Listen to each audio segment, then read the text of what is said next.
Here's a mistake I see all the time when British citizens are applying for their spouses to come from abroad. Instead of applying for a spouse visa, they opt for a fiancé visa because they think it's cheaper. But actually, there's a hidden cost that no one really considers. So when you apply for a fiancé visa, yes, you're paying for just the application fee, but what you don't consider is the fact that it's a 6 months visa. You have to get married within that 6 months and then switch into a spouse visa for another 2.5 years whilst in the UK during that 6 months period. And not only that, but you still have to meet all of the immigration requirements that you would have had to have met for the spouse visa anyway. So in essence, what you end up doing is paying twice for the Home Office application fees in the space of 6 months, when really what you want to try to do is minimise the costs, but also maximise your time.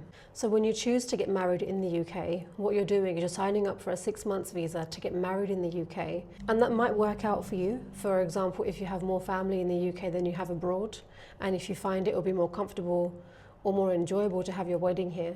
But what that does mean is for your spouse who's coming from abroad, they will need to arrive in the UK for a limited period of time and not have access to work, because in that 6 months they're not allowed to work.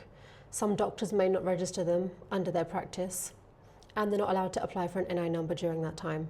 So effectively they're bound to a 6 months period of time until they get married and until they then switch into the spouse visa. So what you might find easier is actually getting married abroad, applying for the 2.5-year spouse visa initially, and then entering the UK on that basis. Because that way you're saving your time and your money. Because the 6 months where your fiancé enters the UK, they're not actually counted towards the ILR requirement for the 5-year visa. So if it's more convenient for you, then it makes sense to maybe apply for the spouse visa having gotten married abroad rather than doing it in the UK.